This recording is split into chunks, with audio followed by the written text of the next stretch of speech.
రేవంత్ రెడ్డి గారి పరిపాలన ఎలా అనిపిస్తుంది? ఫ్రీ బస్ ఉంది.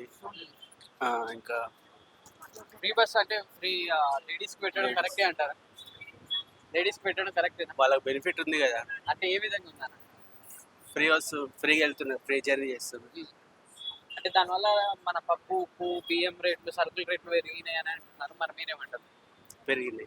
అంటే అట్లా ఫ్రీగా పథకాలు వేయడం వల్ల కొన్ని రేట్లు కూడా పెరుగుతాయి కదా, మళ్ళీ దానివల్ల జనాలకి నష్టం కదా. అది గవర్నమెంట్ చూసుకోవాలి కదా, వాళ్ళు ఇస్తున్నారు కాబట్టి ఎట్లుందని అంటే చెప్పింది. అంటే ఆ బటన్ మనం విన్నే కదా నాకు పడేది. అవును. ఒకవేళ ఫ్రీ స్కీమ్ ఇవ్వాలి, ఫ్రీ బస్ స్కీమ్ ఇవ్వాలంటే ఎవరికి ఇస్తే బాగుంటుంది? వీళ్ళ పేదవాళ్ళకి ఇస్తేనే బాగుంటుంది. అంటే ఒక ఏజ్ లిమిట్ పెడితే అవును. స్టూడెంట్స్ కాలేకపోతే ఎవరు పెడితే బాగుంటుంది? స్టూడెంట్స్కి, స్టూడెంట్స్కి, ఓల్డ్ ఏజ్ వాళ్ళకి, ఓల్డ్ ఏజ్ వాళ్ళకి, ఆర్ఫన్స్కి అట్లా పెడితే బాగుంటుంది. అవును.